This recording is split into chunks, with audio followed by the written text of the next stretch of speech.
Okay, good evening. This is Chapter 9 of Unit 3, which is the Age of Accelerating Connections.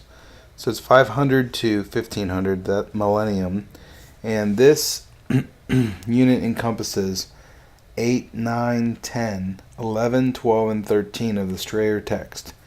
So I want to remind you that some things that we'll see in Chapter 8 and 9 we'll see again down the road.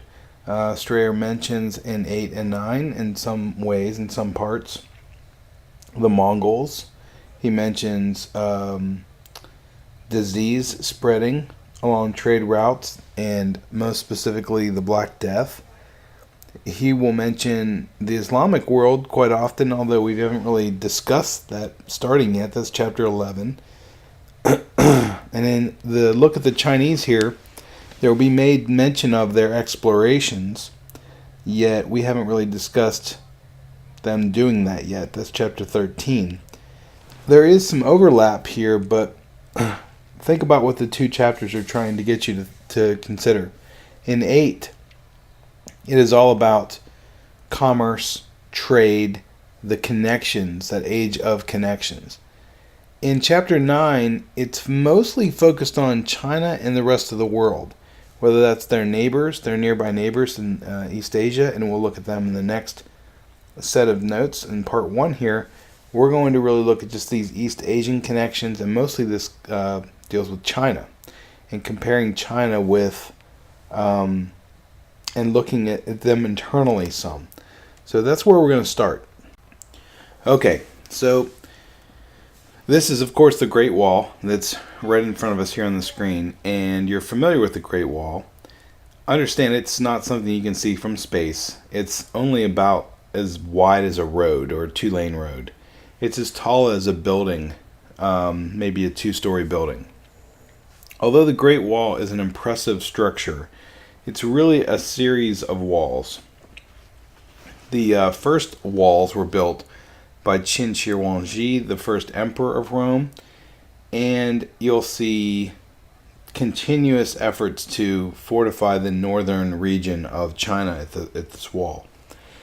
During this chapter, you'll find out why. The tribute system kind of points out that the neighbors to the north, who will later become the Mongols, the group that we're going to be more familiar with, these neighbors to the north are of a different sort, a different makeup and different breed than their Chinese neighbors to the south. The folks to the north value things a little differently, and the Chinese look at them as barbarians or outsiders. But oftentimes, and this is the thing that's really confusing for some students, they fear them as much as the Chinese fear them as much as they fear the Chinese. So definitely something to keep in mind when you're checking this out, what the Great Wall is there and why it's there and why it was built. The Han Dynasty is where we're going to start. But if you notice the dates here, okay, it's from 500 to 1500 is the Unit 3 dates. Yet this chapter begins in the year 300. And why is that? Well, it's right about in the year 300 or so that we start to notice that the Han Dynasty is about to decline, and it's in this time period that Liu Bong becomes the peasant man of peasant origin who becomes emperor, and he rises to power here. So I think I might have said that the Han Dynasty begins to fall, but that's not what I meant to say. This is the beginning of the Han Dynasty. He became known as, this man, Han Gaozu, which means the exalted emperor of the Han. So he is the person that kind of founds this Han Empire. And they're very similar in some respects, and you can compare them a little bit to the Roman Empire. Both during the classical time period, and so we're in the 200 to 200 range here. We're not in this millennium that Unit 3 is discussing. 500 to 500 is our last unit, Unit 2. So now we're talking the beginning of this new dynasty in China, and it's going to kind of kickstart and push the ball down the road here that other dynasties are going to pick up. But we want to compare these new dynasties in this new millennium back to the Han because they are so influential. So let's start with the Han. The Confucian principles are favored rather than legalism. If you remember legalism under the first emperor, Emperor Qin, Shi Huangdi, they were pushing legalism. They were burning books or things written by Confucius, or not by Confucius, but by his followers, and severely punishing, burying alive people who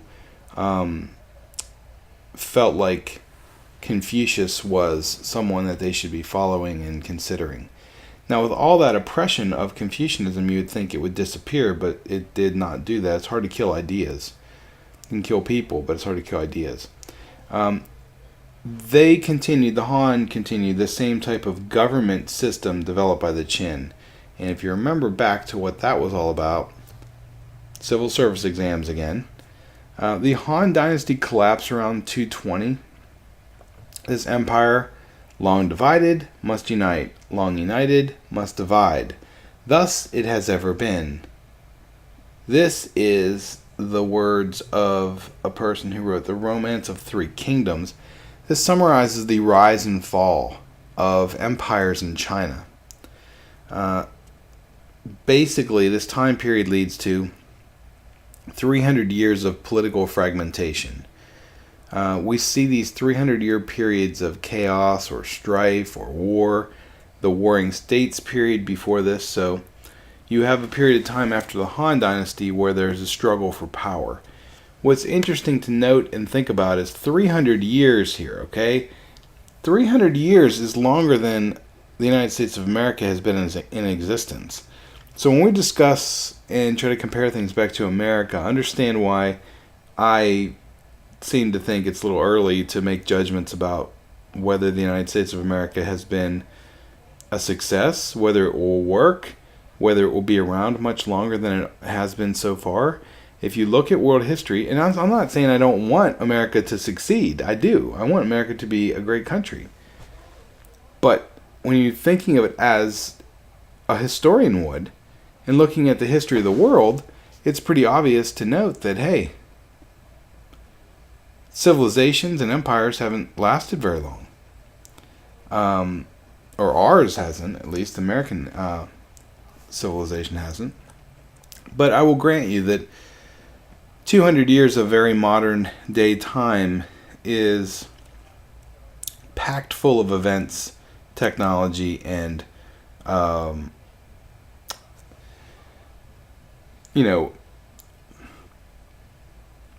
good way to think of this, is just the fact that what happens in a year's time now is probably similar to what happened in 50 to 100 to 300 years time back in this time period, because there's just so many more people and there's so much more connection today. It's accelerated.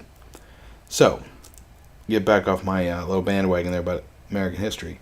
But nomadic incursions from the north, we're going to start seeing more of these as we go through this time period in this chapter.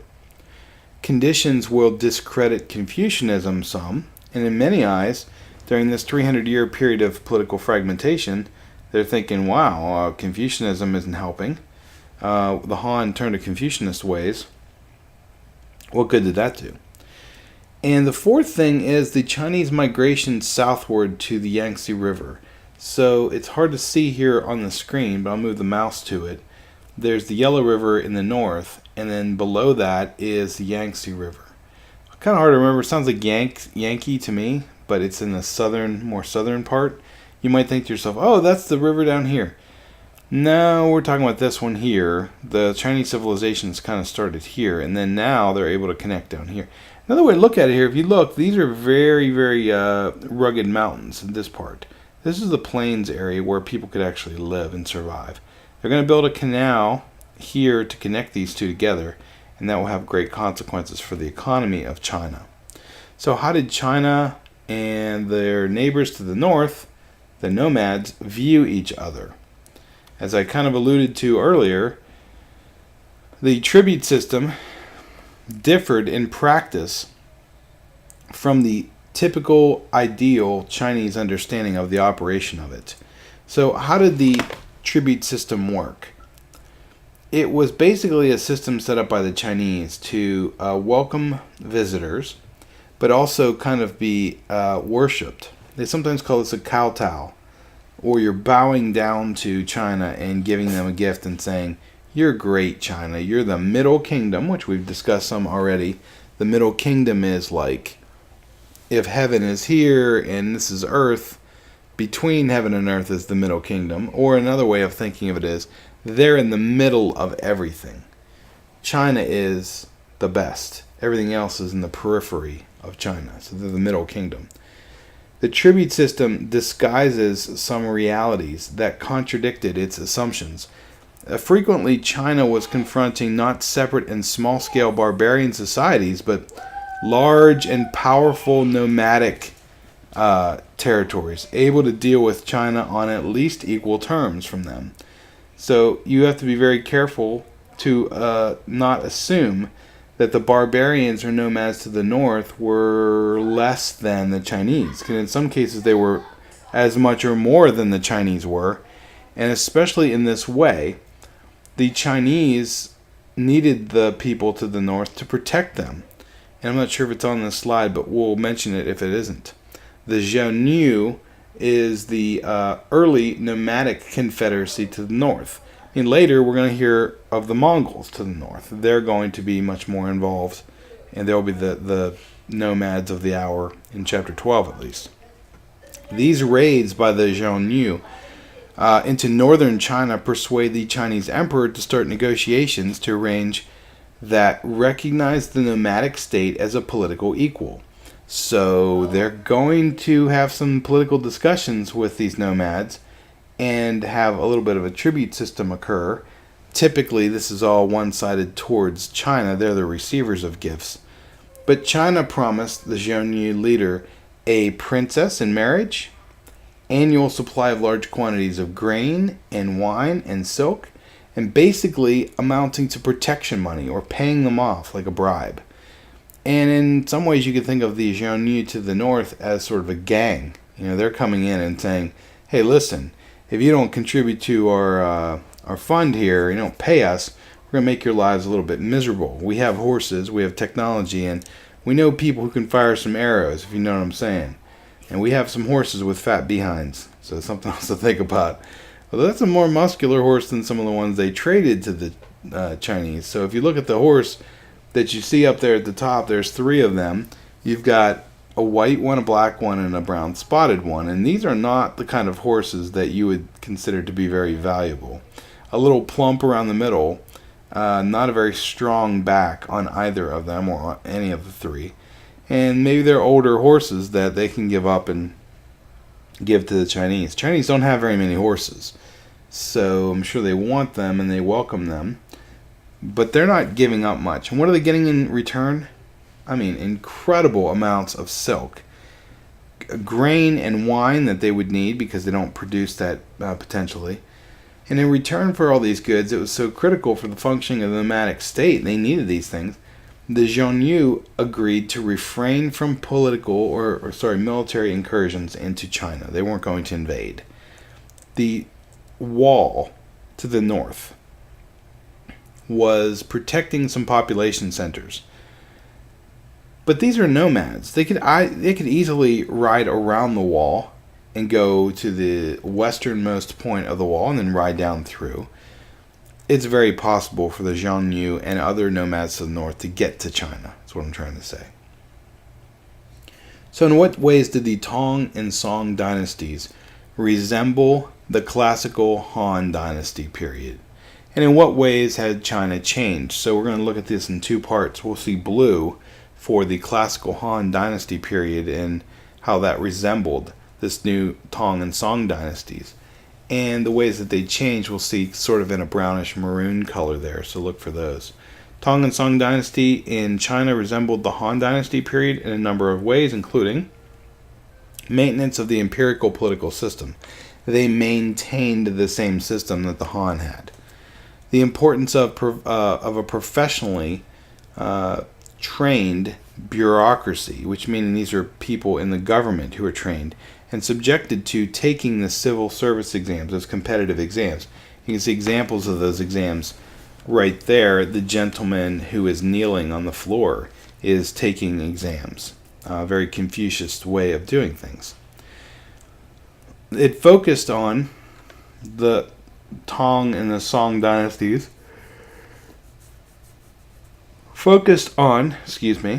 Establishing a dominant political position in East Asia that was recognized by China's neighbors, so that tribute system was important to these dynasties. It had an interest in supporting long-distance trade. And why would it want to do that? Well, there's a lot of money to be made. And the continued importance of the Confucian tradition in an elite society. All of those things held true. The Tang and Song dynasties resembled the classical Han period in those ways. Now, continuing here, in what ways had China changed? There was tighter unification of northern and southern China, and they had started in the Tang and Song dynasty really ramping up this vast waterway system that started under the sway. The long-term migration of Chinese populations to the south from the north to the Yangtze River Valley after around 220. So where you see the green dot here and where the waterway runs in green here, these are basically series of locks, and you would let water in and fill the water level so the boat would rise up to a new level. These series of locks and canals made it possible to create a waterway that connected two of the big waterways in China, giving them sort of like a north to south corridor. Although it looks like it runs east to west, it really does connect the east-west rivers of the Yellow River and the Yangtze River. So this is important. It's going to revitalize the economy of China. And it creates an economic revolution of sorts where people have jobs, there's more money flowing through the system. There's also a whole lot more food to feed people who need it now because there's a bigger population. There was rapid population growth from 50 million to 60 million people during the Tang Dynasty. This spurs and was spurred on by remarkable growth in agricultural production. As we've mentioned here, the canals are going to help to not only help them produce food and move food and get products to people. The food that was grown in the south could now be transported to the north. And you could support a higher population. The economy of China became the world's most productive, and it's the most highly commercialized in the world. More active long-distance trade than during the Han Dynasty. So the economy of China became the most highly commercialized in the world and became more active in long-distance trade than during the Han Dynasty. So the Han Dynasty kind of kicks things off and gets things started and shows that China is a power to be reckoned with and they're a trading force. The Song and Tang dynasties pushed this to a whole nother level. And some of it is because of the technology we'll show you here. So you can see the connection there of the Tang dynasty. It went all the way up into the northern regions of India, above India. Why is this? Well, you've got the Jin Empire in the north and the southern Song Empire. The Jin are the ones that kind of create this new empire that continues after the Song.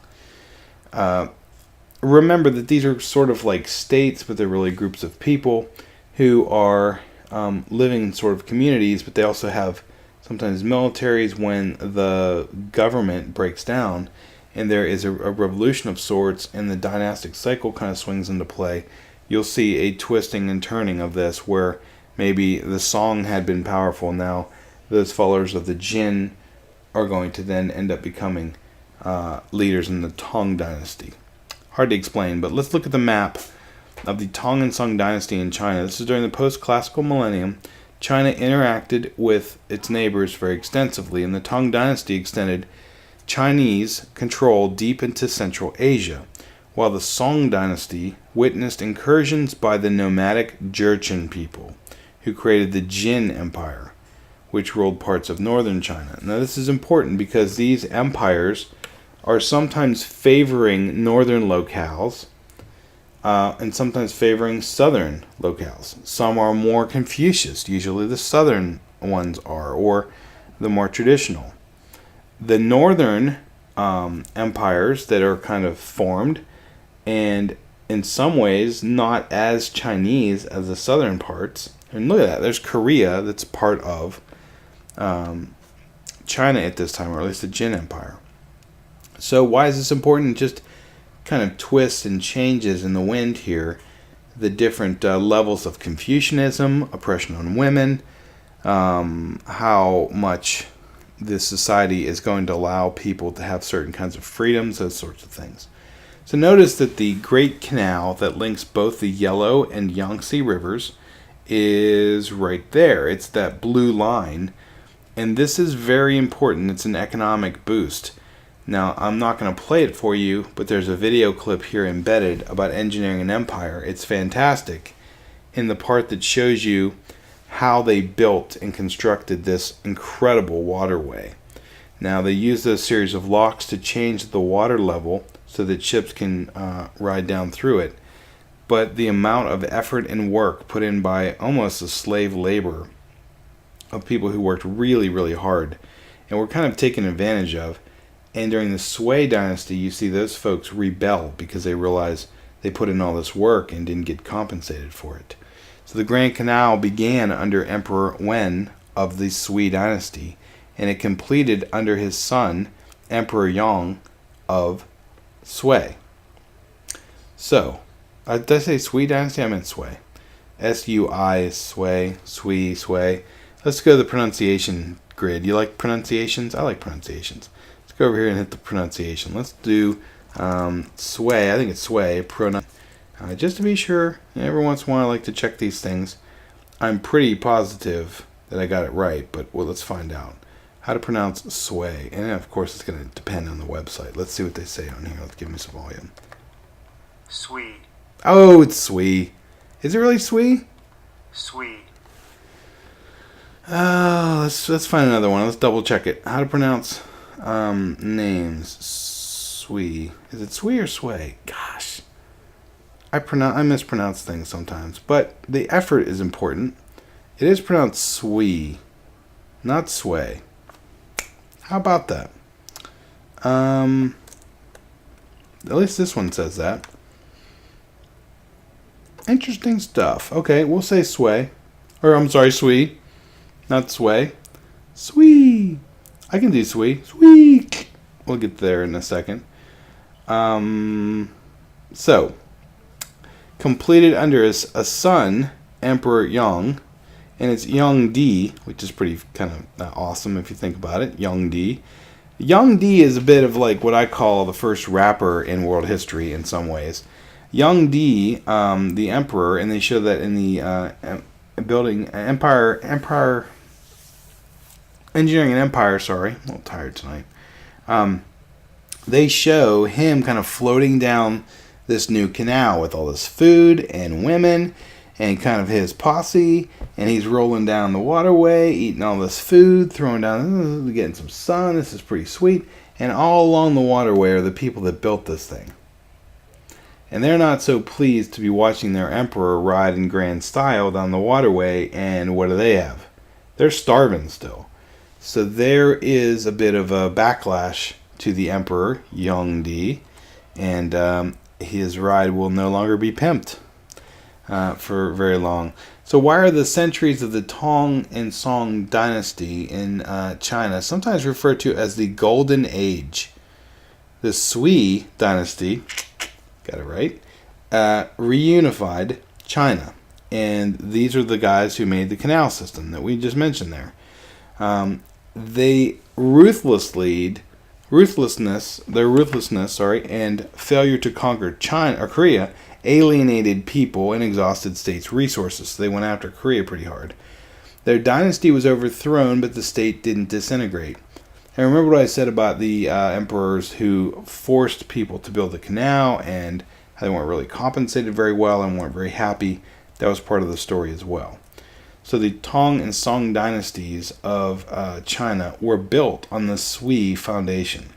Established patterns of China and Chinese life that last well into the 20th century. And it's one of the reasons why China is such a continuous, long empire. And they regard this time period as a golden age of art and literature, the Tang and Song dynasties. So why are the centuries of the Tang and Song dynasties why are these referred to as a golden age? Well, you see a little bit of that there. The trade that you can see happening on the left, on horseback there. The writing system and printing press that's developed. There is a great, there are great strides made in art and learning and also writing during this time period. A golden age is typically a time period where we look back at it and say, hey, things went pretty well then. And we can see art and other work kind of skyrocket and take off. Whereas a gilded age would be a time period where we look back at it and say, wow, it wasn't quite as good as they may have thought it was. The Chinese printers here at work putting together kind of a wooden block printing system. You also see Buddhism, which also spreads during this time period because the Tang and Song dynasties are sometimes referred to as a golden age, and there is some movement of Buddhism as well. But it wasn't such a great time period for women because you see a return to Confucian ways. So elite women in the north had much greater freedom. As we mentioned, typically in the north and south there are some differences. The influence of the steppe nomads or the Xiongnu, and after them, later on down the road, will be the Mongols. They're a little bit more open towards women and being a little less patriarchal against them. Not much, but a little less. The Song dynasty tightened up its patriarchal grip and restrictions on women. Textile production became a larger scale, and it displaced women from their traditional role in the industry. Women found other roles in cities. Prosperity of the elite created demand for things like concubines and entertainers, courtesans, and of course prostitutes. And at the very bottom here, you see a painting, which we'll look at in visual sources in the next slide of notes, or next group of notes. In this visual source, it's called an elite night party, and women are being depicted as entertainers and temptresses. As you can see, this woman right here, kind of showing her package back here to the guy in the red, or just kind of showing off to him, and a little bit of flirting and stuff happening. And the story behind this is that this is painted by someone who wants to portray the heads of these government groups as being somewhat corrupt and not taking care of their duties because they're off at night at this elite party and not taking care of their business. And they're not being morally or ethically sound. That's, anyway, the reason that many people believe that this was painted. Foot binding. Oh, you gotta love it. Now, first of all, breaking your feet and squishing them in shoes like this is never a good idea. Yet women do it today. High heels are all the rage. Still, they have been for a long time. And you see good old Lady Gaga there with her huge platform shoes. The literature highlighted the subjection of women and the subjugation of women, where they were kind of under the control of men. This is a strong patriarchal time period. Foot binding starts in the 10th or 11th century, and my feet are burning right now just thinking about this, but it's totally gross, isn't it? Why did they do this? There are a lot of ideas around why, but the idea was that it was associated with images of beauty and eroticism, that they felt like women looked better this way. Now, if you say to yourself, that's crazy, what the heck? Well, in a way, don't women do that today by stuffing their feet into these high heels? And they can be very, very painful. So be careful about throwing stones at glass houses, because it'll break the glass houses? I'm not sure. It's a bit of an old saying. You can look that one up. But they kept women restricted to the house, obviously. You're not going to run around with feet looking like that. That's absolutely gross. I can't look at that anymore. There you go. This is a little better to look at. Here's a painting that kind of depicts a little bit of what things looked like during the Song Dynasty. There were some positive trends as well. Although the Song Dynasty returned to Confucian ways, you've got women's property rights that are being expanded, so women are able to own more property. Lower ranking but ambitious officials, who were kind of upper and coming players here, were urging that women should get an education. Isn't that nice of them to get an education for women? That's so fantastic. I wonder why they did. Oh, yeah. To more effectively raise their sons and increase the family fortune. So it's always something, isn't it? I mean, it's never like, women should get an education because that'll better them. It's for their sons. What a mess. Real quick diversion here into martial arts training. For those of you who are interested in this, I've had plenty of students who are. The martial arts refers to the arts of combat and self-defense. And the self-defense part is very important to consider because Zen Buddhism is going to be a part of this chapter, and Buddhism itself.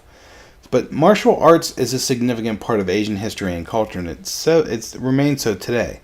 It's highly visible already during the Han Dynasty, and in 495, a Zen Buddhist monastery began developing methods of physical training known today as Kung Fu. In the Tang Dynasty, descriptions of sword dances were immortalized in poems by Li Bai. In the Song Dynasty, Zhang Pu contests were sponsored by Zhang Pu. No, thank you. Were sponsored by the imperial courts. So this is like a government-sponsored thing as well. Modern concepts of the wushu, the kung fu, were fully developed by the Ming Dynasty. And even today, you've got kids that sometimes participate, like little Aiden Duez here, getting his participation medal for his first year in karate. And today, we continue this. Even some cats are sometimes karate. How did they do that? I think that cat really knows Kung Fu. Well, that's the quick first look here at Chapter 9. We covered a lot of territory, comparing the Han and Tang and Song dynasties, looking at that golden period of the Tang and Song dynasty, the role of women, Confucianism, and trade in making China a superpower during this first semester. So the next time we'll look at a combination of things in Chapter 9, but mostly it's going to be China and friends. So we'll look at the different countries that they had impacts on. And country is kind of a tough term for it, but different areas or cultures that the Chinese had a lot of impact on.